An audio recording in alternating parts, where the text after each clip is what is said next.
याद रखें कि हमें अपनी चहेती योगी सरकार को फिर से वापस लाना है, इसलिए भर भर के वोट देने होंगे। और जब भी वोट देने जाएं, अपने साथ 3 से 4 लोगों को जरूर लेकर आएं।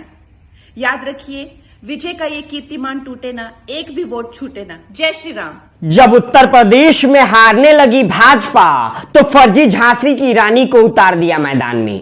जब फूलने लगी योगी, शाह, स्मृति ईरानी सहित नरेंद्र मोदी की सांसें और दौड़ा दिए गए भाजपा के सारे मंत्री, विधायक और सांसद, तो भाजपाइयों ने यूपी में कर दी कंगना की पैराशूट लैंडिंग।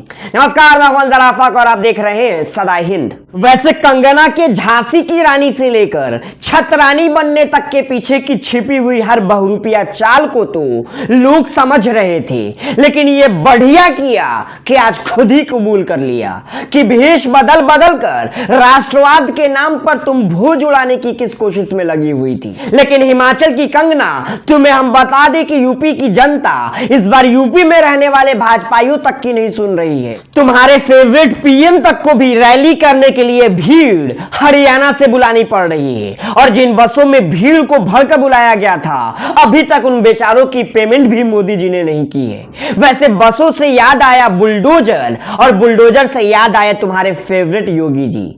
आजकल तुम जिनके लिए वोट मांग रही हो, वो खाली कुर्सियों को बुलडोजर की धमकियां दे रहे हैं। अब तुम्हें हम पर विश्वास तो होगा नहीं, सो खुद देख लो। ढूंढ ढूंढ करके माफियाओं को ढूंढो और निसंकोच एक हाथ पर विकास की छड़ी और दूसरे हाथ पर बुलडोजर का स्टीयरिंग लेकर के पूरे प्रदेश के अंदर घूम पड़ो।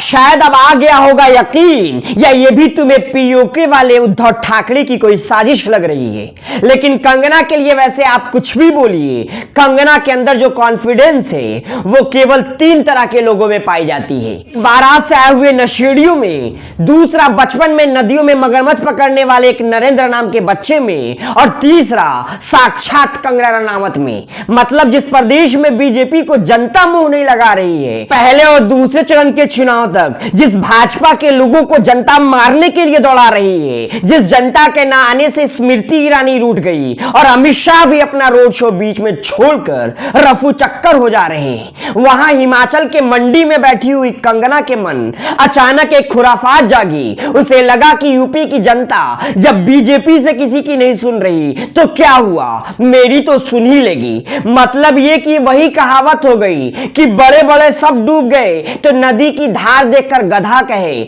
बस इतना पानी। लेकिन ये कंगना है, और कंगना है तो कॉमेडी तो होगी ही। सुनिए जरा कैसे कंगना को लगता है कि वो योगी जी को उस नदी से पार ले जा सकते हैं जिसमें पहले ही मोदी और शाह लगभग डूब चुके हैं। नमस्ते दोस्तों, हम सब जानते हैं कि उत्तर प्रदेश में चुनाव चल रहे हैं और इस चुनावी कुरुक्षेत्र में हमारा एकमात्र हथियार है वोट। याद रखें कि हमें अपनी चहेती योगी सरकार को फिर से वापस लाना है, इसलिए भर भर के वोट देने होंगे। और जब भी वोट देने जाएं, अपने साथ 3 से 4 लोगों को जरूर लेकर आएं। याद रखिए, विजय का ये कीर्तिमान टूटे ना, एक भी वोट छूटे ना। जय श्री राम।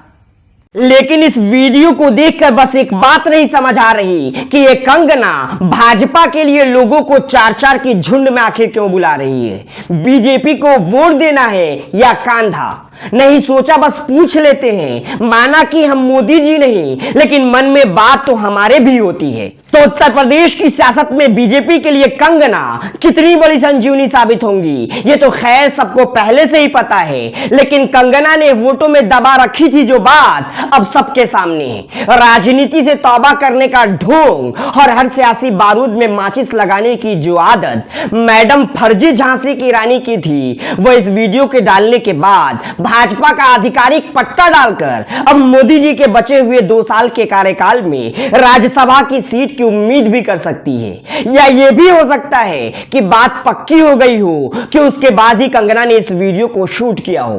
तो कंगना के इस प्रचार से कितने वोटों और सीटों पर पड़ सकता है असर? अगर आपको लगता है ऐसे कुछ सवाल हम आपसे करेंगे तो आप बिल्कुल गलत हैं। हमें पता है कि आप इतना फालतू नहीं बैठे हैं कि आप कंगना की बातों को सीरियसली ले। तो पूरी वीडियो पर क्या है आपकी राय, हमसे कमेंट सेक्शन में जरूर साझा कीजिए। वीडियो पसंद आने पर इसे लाइक कीजिए, शेयर कीजिए, और अगर अब तक आपने हमारे चैनल सदा हिंद को सब्सक्राइब नहीं किया है तो इसे फौरन सब्सक्राइब कर लीजिए। शुक्रिया।